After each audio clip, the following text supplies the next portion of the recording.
حضرت عبداللہ ابن سلام رضی اللہ تعالیٰ عنہ فرماتے ہیں کہ میں یہودیوں کا بہت بڑا عالم تھا. ملنگ شلنگ بندے مطمئن کرنے آسان ہوتے ہیں، عالم فاضل پڑھے لکھے بندے کو کسی بندے کا مطمئن کرنا، متاثر کرنا بڑا مشکل ہوتا ہے. آپ فرماتے ہیں میں نبی کریم علیہ السلام کی بارگاہ میں پہلے دن گیا میں بحث کے ارادے سے، مناظرے کے ارادے سے، چونکہ یہودیوں کا عالم تھا. حضور اونٹنی پر تشریف فرما تھے.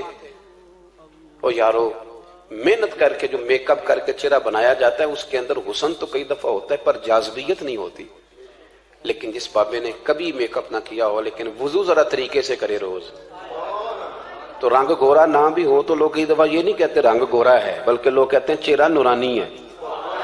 اب میں اس پر میں کچھ کلام کر سکتا ہوں کہ گورے اور نورانی چہرے میں بھی فرق ہوتا ہے. کچھ چہرے گورے ہوتے ہیں پر نورانی نہیں ہوتے، کچھ گورے نہیں ہوتے پر نورانی بڑے ہوتے، یہ الگ عنوان ہے.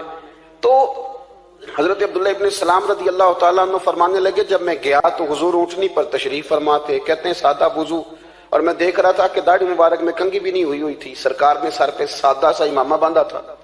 حضور اونٹنی پر بیٹھے تھے اور جس اونٹنی پر تشریف فرما تھے اس پہ کجاوا بھی کوئی نہیں تھا. لیکن کہتے دو جملے حضور کی زبان سے نکلے، دو جملے، اور میں ان جملوں کا قیدی ہو گیا. میرے محبوب نے فرمایا جو چاہتا ہے کہ اس کی عمر بھی زیادہ ہو، رزق میں بھی برکت ہو. آپ بھی چاہتے ہیں نا عمر بھی زیادہ ہو، رزق میں بھی برکت ہو، تو حضور فرمانے لگے اس کے لیے کرنے کا کام یہ ہے کہ اگر وہ چاہتا ہے عمر زیادہ ہو، رزق میں برکت ہو، تو اپنے رشتہ داروں کے ساتھ اچھا سلوک کرے. یہ حدیث اگرچہ اپنے انہی الفاظ کے ساتھ مشکات میں موجود ہے، لیکن وہاں حضرت عبداللہ ابن سلام رضی اللہ تعالیٰ عنہ کہتے ہیں کہ وہ کیا مٹھاس تھی لفظوں میں، جملے تھوڑے تھے، بات میں گہرائی بہت زیادہ تھی. میں آیا تھا بحث کرنے پر میں آگے بڑھا، حضور کا دست مبارک تھاما اور میں نے عرض کی یا رسول اللہ مجھے کلمہ پڑھا دے، میں مسلمان ہونا چاہتا ہوں. ہمارے ہاں لوگ سمجھتے ہیں کہ بہت زیادہ فلسفہ بیان کرنے والا شاید کوئی بڑا پڑھا لکھا بندہ ہوتا ہے. یہ جی نفسیات کا بڑا ماہر ہے جی، اس نے کئی ماسٹر کیے ہوئے ہیں، ایم فل کی ہے، پی ایچ ڈی کی. او خدا کے بندے، نفسیات کا ماہر وہ ہوتا ہے جو سامنے والے کی عقل کے مطابق بات کرنا جانتا ہے. اور اگر تم کہے جی میری بات ہی بڑی مشکل ہے میں کس کو سمجھاؤں، تو آپ یہ پڑھے لکھے نہیں ہیں، آپ ابھی سمجھدار نہیں ہوئے. کلم الناس علی قدر عقولہم. اگر آپ پڑھے لکھے ہوتے تو لوگ آپ کی بات سمجھتے. میرے رسول کریم نے کبھی کوئی مشکل بات نہیں کی، کبھی کوئی فلسفہ نہیں بیان کیا، بلکہ تیری نگاہ ناز سے دونوں ہی مراد پا گئے. عقل غیاب جستجو، عشق حضور و اضطراب. اقبال کہتے ہیں اگر بڑا عقل مند آدمی ہوتا تھا تو حضور کی بات اس کے دل کو بھی اچھی لگتی، اور اگر کوئی عشق و مستی والا آتا تھا نا کہ میں نے مست ہو کے آنا ہے تو وہ بھی میرے نبی کی باتوں سے مست ہو جایا کرتا تھا. دونوں تیری نگاہ ناز سے دونوں مراد پا. تو حضور کو بات کرنے کا سلیقہ بھی بڑا شاندار آتا تھا. حضرت عائشہ صدیقہ رضی اللہ تعالیٰ عنہ فرماتی ہیں کہ نبی کریم صلی اللہ علیہ وسلم جب بات کرتے تھے تو اتنی دھیمی کرتے تھے، اتنی دھیرے میں کرتے تھے. میں تو چھوٹا آدمی ہوں، کسی بڑے بندے کو نصیحت بھی نہیں کر سکتا، ورنہ میں علماء سے تو نہیں لیکن جو طالب علم ہیں جن کا خیال ہے کہ شاید اور میرے پاس کچھ سیکھنے آئے ہوئے ہیں مدرسے کے، تو میں ان سے کہتا ہوں کہ وہ کیا خطابت ہوئی جس میں سامنے والے کو سمجھ ہی نہیں آئی آپ نے کیا کہا ہے. آپ اتنے جوش میں چلے گئے، کہتا جی وہ میرا عشق بڑا جوان تھا. تو میں نے کہا آپ کا عشق زیادہ جوان تھا، پھر رسول پاک کی سنت سے آگے نکل گیا ہے. اب ٹھہر ٹھہر کے بات کریں. آپ کی بات اگر سامنے والے کی سمجھ میں نہ آئی تو اس کا معنی کیا ہوا. اسی طرح سے ہماری نعت خوانی کا ماحول ہوتا ہے، 6 بندے نعت پڑھ رہے ہوتے ہیں، ایک سپیکر ادھر ہوتا ہے ایک ادھر ہوتا ہے، کوئی سمجھ نہیں آتی ہے کیا کہہ رہے ہیں. اور پھر اس کے ساتھ ساتھ وہ یہ بھی مطالبہ کر رہے ہوتے ہیں کہ ہاتھ بھی کھڑے کرو جنو جنو عشق کے. میں کہ نہیں کہی دا ویسے تو کہہ چلو پڑھ لیں، ورنہ اگر آپ ایسے ہی استاد بائی پاس والے بیچارے کو تو ہارٹ اٹیک ہو جائے گا ہاتھ کھڑا کرے گا، ہے تو وہ بھی عاشق رسول ہی نا. لیکن یہ قسمیں نہ ڈالیں، یہ کوئی طریقہ ہی نہیں ہے، نہ کہیں دین اس کی اجازت دیتا ہے. ہم نے تو یہ سنا ہے کہ صحابہ کہتے ہیں جب اللہ کے حبیب گفتگو کرتے تھے تو ہم یوں بیٹھتے تھے کہ ہمارے سروں پہ پرندے بیٹھے ہوئے، تو حرکت بھی نہیں کرتے تھے. تو بہرحال جو بات عرض کرنی ہے اس پر غور کریں. جناب عائشہ صدیقہ کہتی ہیں ٹھہر ٹھہر کے بات کرتے، آہستہ. اور یہ لفظ آپ کو یاد رکھنا ہے. سیدہ عائشہ صدیقہ کہتی ہیں جب حضور گفتگو کرتے تھے نا تو اگر ہم نبی پاک کے الفاظ کو گننا چاہتے تھے تو گن بھی سکتے تھے، گننا چاہتے تو گن بھی. ایک تو آپ کی جو سادگی ہوگی وہ اصل ہوگی، ملمہ سازی سے نکلیں گے. پہلے ہماری شادیوں پہ دولہا اور دلہن جاتے تھے بیوٹی پارلر، اب سارا خاندان جاتا ہے. اس میں حسن نہیں ہوتا، اس میں بے وقت ہو جاتا ہے آدمی. آپ کو جو رب کریم نے بنایا ہے اس سے زیادہ شاندار آپ کو کوئی بنا سکتا ہے؟ الذی خلقک فسواک فعدلک. فی ای صورت ما شاء رکبک، اللہ فرماتے ہیں جو میں نے تیرا چہرہ بنایا ہے نا، یہ میری چاہت ہے، میں نے جیسا چاہا ہے تجھے بنایا ہے، تو مجھے تجھے وہ چہرہ پسند کیوں نہیں جو میرے رب نے بنایا ہے؟ یہ چاہت ہے الذی خلقک کا، جس نے تمہیں پیدا کیا، فسواک فعدلک، پھر ہموار کیا، پھر برابر کیا، اور فی ای صورت ما شاء رکبک، پھر جس صورت میں اس نے چاہا تجھے ترکیب کیا۔ تو پہلی بات، اور دوسری بات، گفتگو کریں تو ذرا تھوڑا سا نا موقع دیں کسی اور۔ کچھ لوگ ایسے ہوتے ہیں جن کے پاس آپ بیٹھیں تو بس وہی بولیں گے، آپ نہیں بول سکتے، اب وہی بات کریں، گفتگو کریں، معنی خیز کریں، اتنی باتیں نہ کریں کہ پھر آپ رہ جائیں، کم بات کریں، اور جتنی کریں وہ وزنی کریں، تاکہ آپ کی بات کا ایک خاص حجم ہو، ایک وقار ہو۔ اللہ کے محبوب بات کرتے تو اس بات کے اندر وزن ہوتا، وقار ہوتا۔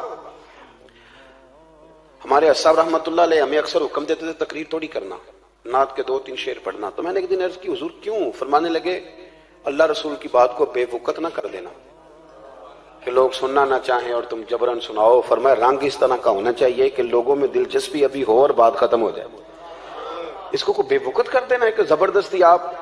تو اچھی گفتگو کریں، معنی خیز سنیں۔ ایک حدیث پاک حضرت ابو بردہ رضی اللہ تعالیٰ ایک صحابی ہیں، البدایہ والنہایہ میں روایت آپ کو ملے گی۔ وہ کہتا ہے میرا اپنی بیوی سے اختلاف ہو گیا۔ بیوی سے جب بندہ راضی ہوتا ہے تو بڑا ہی راضی ہوتا ہے، پھر وہ کہتا ہے کہ جیسی میری ہے ویسی کسی کی بھی نہیں، اور جب ہوتا ہے نا ناراض تو پھر وہ منگنی سے کہانی شروع کرتا ہے کہ جب میری منگنی ہوئی تھی تو تیرے چاچے نے مجھے گورا تھا، اور پھر وہ دن جب رکھے تھے اس دن جو کام ہوا تھا اس کا بھی ذکر۔ اب اختلاف جو ہو گیا، اور جب آپ کسی سے ناراض ہوتے ہیں پھر اس کی خامیاں ساری سامنے آ جاتی ہیں۔ پھر وہ کہتا ہے شادی والے دن تیرے ابے نے صحیح سلوک نہیں کیا، یہ جو مجھے کپڑے دیے تھے جو کو پہننے والے تو نہیں نا، تو میری اماں۔ اب اختلاف ہو گیا، اب ہم کیا کرتے ہیں؟ جو قریب والے لوگ ہوتے ہیں وہ اس پر تھوڑا تیل اور ڈالتے ہیں، وہ کہتے ہیں نہیں تینوں تو پتہ ہی نہیں، مجھے تین بڑیاں گلاں دا پتہ ہی نہیں، تو تے شادی تو 15 دن بعد سعودی عرب ٹر گیا، ساڑھے کو سن کہانیاں ہم تمہیں بتاتے ہیں تاکہ تباہی اور اترے۔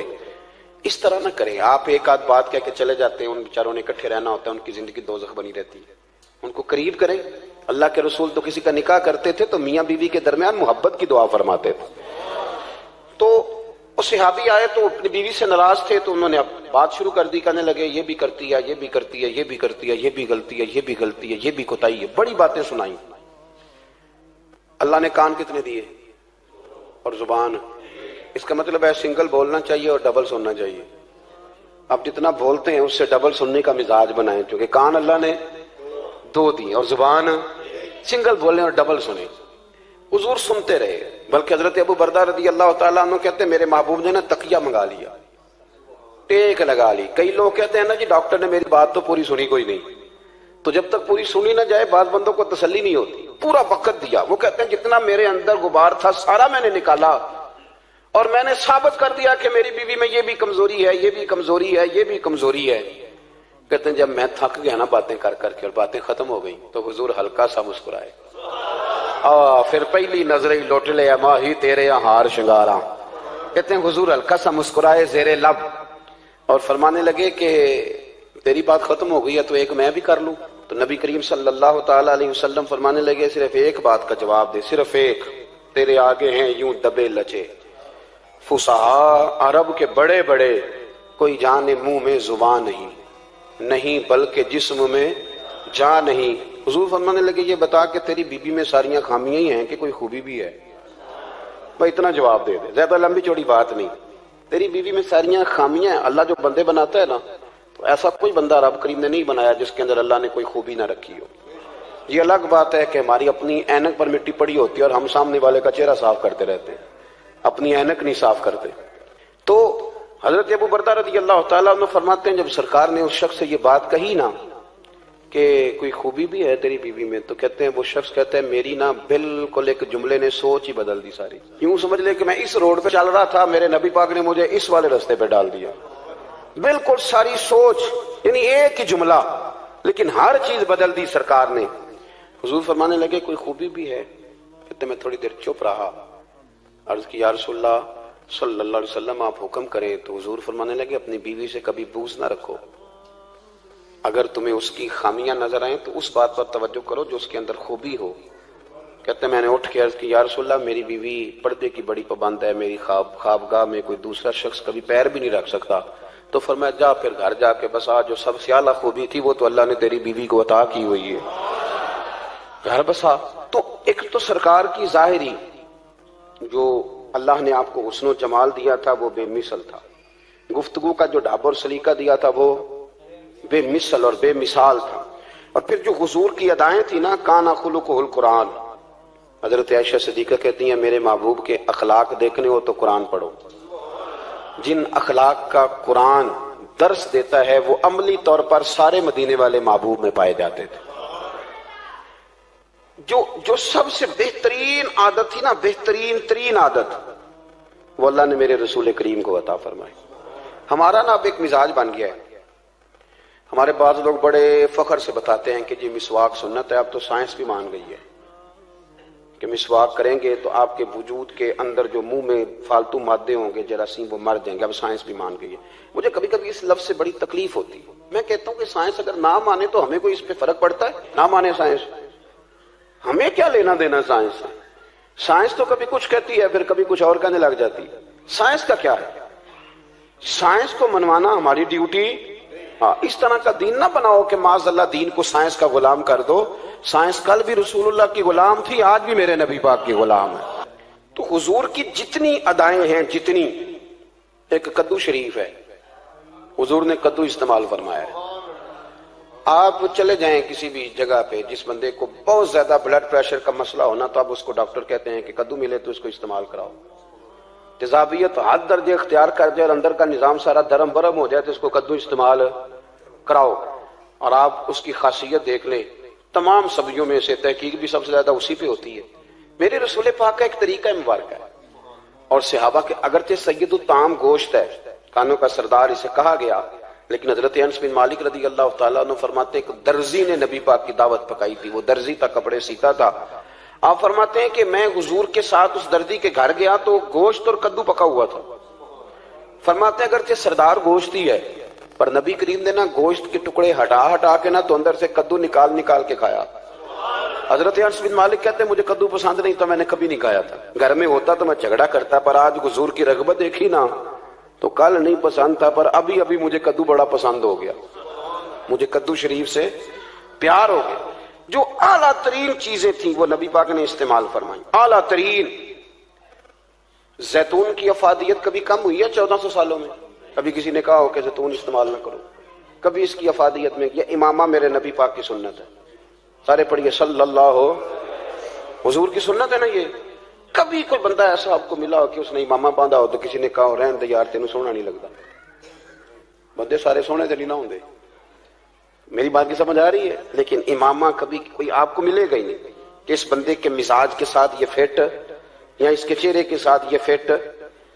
اینک آپ لے لیں بازار سے، چھوٹی بھی ملتی ہے بڑی بھی ملتی ہے، کچھ لوگوں کے چہرے پہ کچھ چیزیں نہیں سیٹ ہوتی، فٹ نہیں ہوتی، لیکن یہ سرکار کی چونکہ سنت ہے، اور اس کا اعزاز یہ ہے کہ نبی پاک نے فرمایا جمعے والے دن امامہ باندھ کے آیا کرو، جمعے والے دن امامہ باندھ کے آیا کرو۔ جو لوگ جمعے والے دن امامہ باندھ کے آتے ہیں اللہ کے فرشتے ان پر درود بھیجتے ہیں،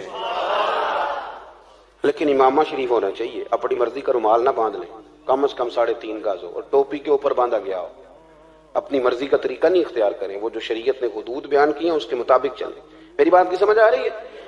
تو جو بات میں نے چھیڑی ہے وہ یہ ہے کہ اللہ کے محبوب رب کریم کی دلیل ہے۔ جتنا کائنات کے اندر حسن کوئی بندہ تلاش کرنا چاہے گا وہ مجبور ہو جائے گا اور اسے دروازہ رسول پہ جانا ہی پڑے گا، اسے نبی پاک کے دروازے پر اسے جانا پڑے۔ ہم کوشش بڑی کرتی ہیں سونے لگنے کی، بڑے بڑے لوگ روپ دھارتے ہیں بیچارے، بڑا کچھ کرتے ہیں، لیکن آپ کو لوگ سونا کہیں گے، نورانی نہیں کہیں گے۔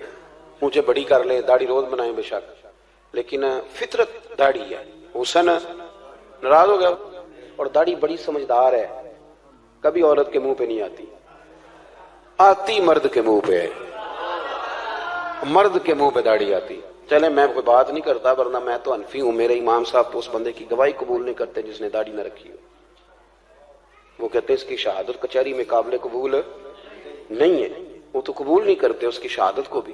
اب چلیں عوام سے ڈرتے ڈرتے کئی دفعہ کچھ باتیں نہیں بتائی جاتی پر باتیں ہیں تو صحیح نا۔ ایک بندے نے داڑھی مڈائی تھی تو جناب عمر نے مدینے سے بھی نکال دیا تھا۔ ان سانو کانے کوئی کہہ گیا کہ چنگی طرح نیک ہوے گا تاں رکھی تے روٹی ادن کھائی ہاں جدن چنگی طرح نیک ہو جائے گا، اس سے پہلے کیوں کھاتے ہو؟ یہ قسم اٹھاؤ کہ پیسے اس دن پکڑنے ہاتھ میں جس دن چنگی طرح نیک ہونا ہے. کچھ لوگ کہتے ہیں میں اندر سے ٹھیک نہیں. تو اندر سے ٹھیک ہونا تیری ڈیوٹی نہیں, ظاہر ٹھیک کرنا تیری ڈیوٹی ہے, باطن تو رب کریم اپنی رحمت سے درست فرمایا کرتا ہے.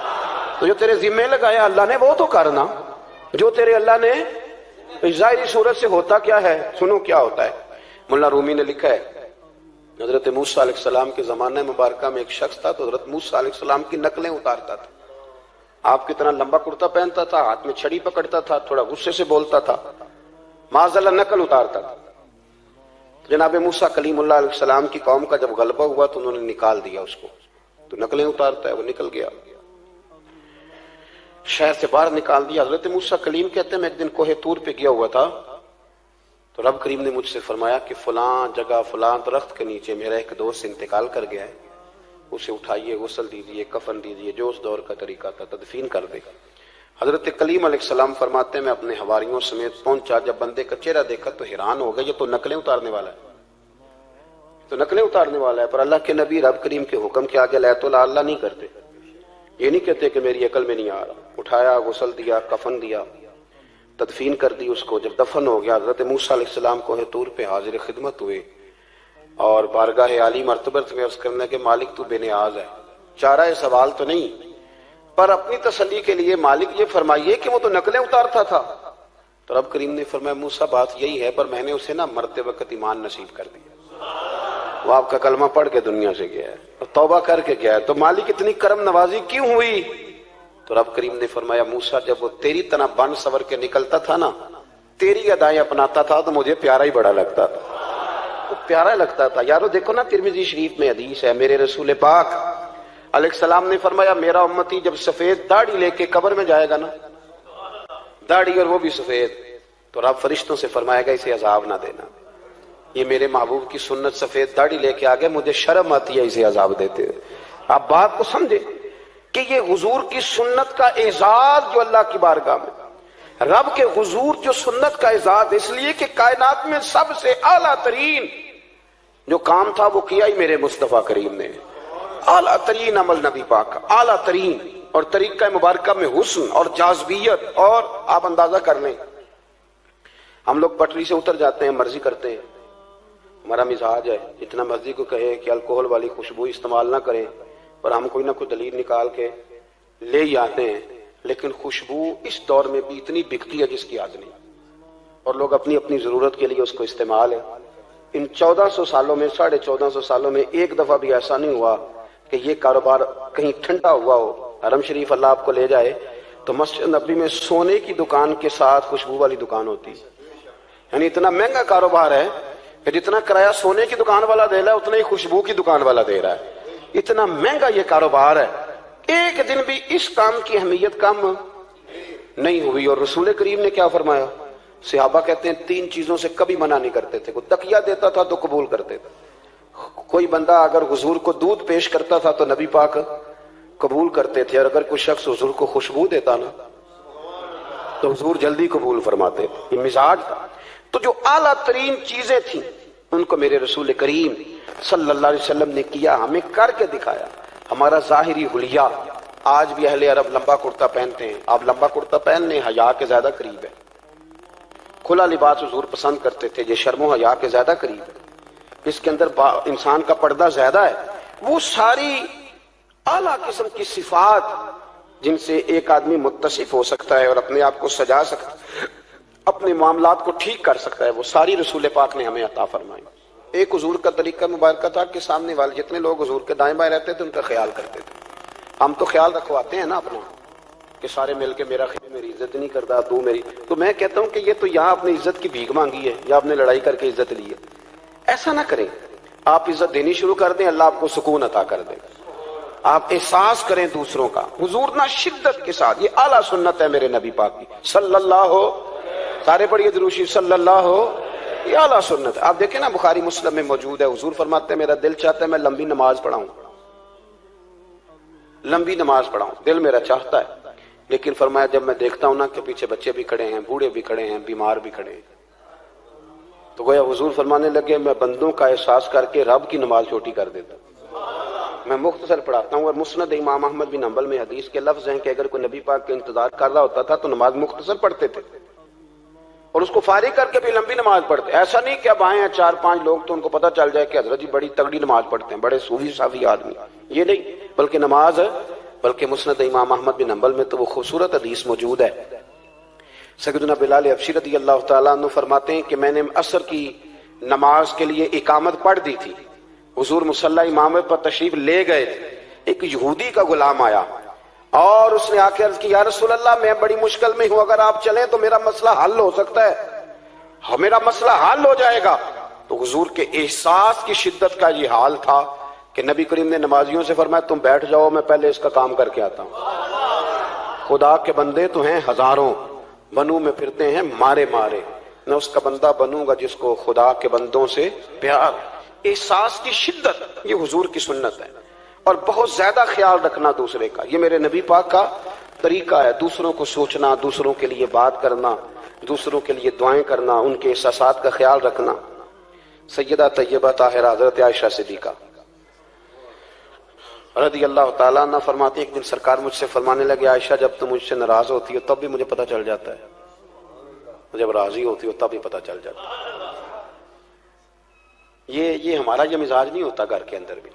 ہم گھر کے اندر بھی نواب صاحب ہی ہوتے ہیں, یہ نہیں گھر جا کے کہانیاں سناتے ہیں, کہتے ہیں تمہیں پتہ میں کڈا اوکھا ہوں, کمائی کیڈی مشکل ہے, پیچھے پیچھے ہٹ جاؤ سارے, میں فتح کر کے ہوں, ابھی کیٹو سر کر کے آیا ہوں. ایک بچہ پانی لے کھڑا ہو جائے, دوسرا دودھ کا گلاس لائے, بیگم صاحبہ فٹافٹ آئیے, ایسے نہیں کریں. میرے رسول پاک علیہ السلام کی پیاری زوجہ کہتی ہیں حضور گھر آئے, کھانا مانگا, میں نے عرض کی حضور میرے سر میں درد ہے, تو پڑھو نا ابن اسحاق کو. محبوب فرمانے لگے لا میں تجھے آٹا گوندھ دیتا ہوں, تو مجھے روٹی پکا دے. یہ بھی سنت ہے نبی پاک کی. ہوں چپ کر گئے ہو, یہ بھی حضور کی سنت ہے, یہ بھی سرکار کا طریقہ ہے. کبھی کبھی گھر میں جھاڑو دینا یہ بھی نبی پاک کا. حضور کام میں ہاتھ بٹاتے تھے نا ازواج کا, یہ والی سنت کس دن ادا کرنی. ایک دن میں نے جمعے میں یہ بات کی تو ایک بچہ مجھے کہنے لگا حضرت صاحب یہ سنت ادا تے کر لیجیے پر ساڈے ابے نوں بھی تے سمجھاؤ نا.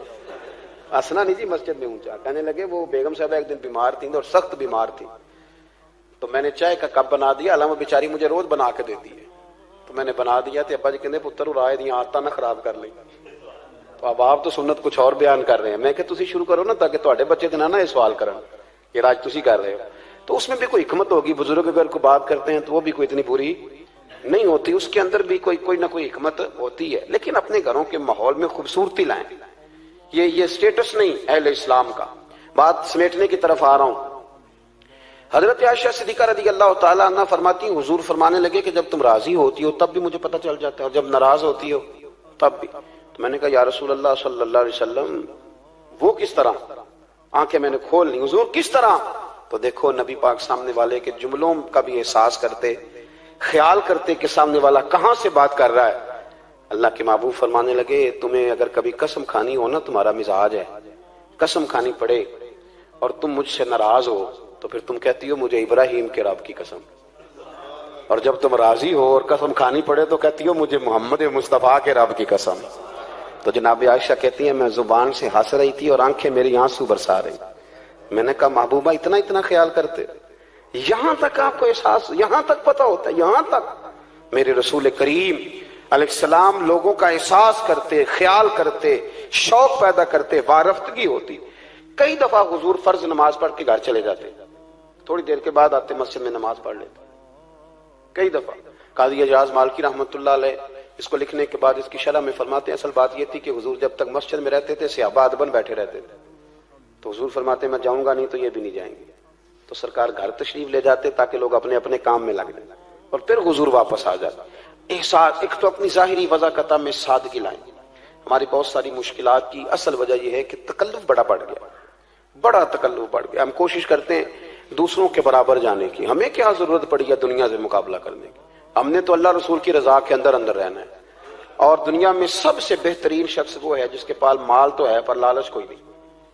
اپنے آپ کو پیچھے لائیں. دوسری بات یہ کہ اپنی گفتگو بڑی صاف ستھری کریں, سادی کریں, اس کے اندر کوئی تکلف نہ برپا کریں, بات سامنے والے کی عقل کے مطابق کریں. اور تیسری بات یہ کہ اپنی عادات میں, اٹھنے بیٹھنے میں, چلنے پھرنے میں اپنا تھوڑا سا خیال کریں. اور ایک بات اور آپ کو عرض کروں, یہ آپ کو زیادہ دیر محنت نہیں کرنی پڑے گی. اگر تھوڑا سا وقت آئے اپنے آپ کو دے دینا. اقبال کہتے ہیں اپنے من میں ڈوب کر باجا سراغ زندگی، چل تو اگر میرا نہیں بنتا نہ بن، اپنا تو بن، اپنا تو بن، تھوڑا ہی اپنے اوپر بھی تو محنت کر لے کہ ساری زندگی دوسروں کی اصلاح کرتے رہنا۔ دوست کوشش کرے اپنی عادات پہ 2 4 5 ہفتے کے لیے محنت کرے تاکہ عادتیں سنور جائیں، تاکہ طبیعتیں بدل جائیں۔ ایک حدیث پڑھتا ہوں اور اپنی بات کو سمیٹتا ہوں۔ میرے رسول کریم صلی اللہ تعالی علیہ وآلہ وسلم نے فرمایا کہ اگر اللہ اخلاق کو چہرہ دیتا نا، یہ جو عادات ہوتی ہیں، اور عادات سے مراد صرف میٹھا بولنا نہیں بلکہ لالچ نہ کرنا بھی خلق ہے، تھوڑے پہ راضی رہنا بھی خلق ہے، سچ بولنا بھی خلق ہے، غیبت سے بچنا بھی، اصل اخلاق یہ ہے۔ میٹھا تو کئی دفعہ لوگ اپنے مطلب کے لیے بھی بول لیتے ہیں، وقتی طور پر کام نکالنے کے لیے بھی بولتے ہیں۔ تو حضور نے فرمایا کہ اگر خلق کو اللہ تبارک و تعالی چہرہ عطا کرتا تو کائنات میں سب سے بہترین چہرہ حسن اخلاق کا ہوتا، سب سے اچھا اور خوبصورت، اور فرمایا اگر بدخلقی کو اللہ چہرہ دیتا تو بدصورت ترین چہرہ اس کا ہوتا۔ اس کا کیا معنی ہوا کہ اگر ہمارا کردار اچھا ہے، سوچ اچھی ہے، لوگوں کے بارے میں نظریہ اچھا ہے، احساس ہے، تو پھر ہمارے اندر دنیا کا سب سے خوبصورت انسان موجود۔ لیکن اگر ہمیں اپنی ذات کے علاوہ شے نظر ہی کوئی نہیں آتی، ہم خود غرض ہیں، جھوٹ بولتے ہیں، غیبت کرتے ہیں، بدنگاہی کرتے ہیں، لوگوں کے بارے میں بدگمانی کرتے ہیں، کسی کو حقیر سمجھتے ہیں، ذات پات کے چنگل میں الجھے ہوئے ہیں، تو پھر ہمارے اندر ایک بدصورت ترین شخص بیٹھا ہے۔ جتنی مرضی کنگھی کریں، جتنا مرضی آپ اپنے آپ کو سنواریں، اندر کی بدصورتیاں جا سکتی نہیں۔ تو کوشش فرمائیں کہ اللہ ہمیں اخلاق کا اعلیٰ جو ہے وہ وزن عطا کرے، اعلیٰ شعور عطا کرے۔ اللہ تعالیٰ میری اور آپ کی حاضری کو مستجاب فرمائے۔ آخر دعوانا ان الحمد۔ آپ سن رہے ہیں BS اسٹوڈیو بریلی۔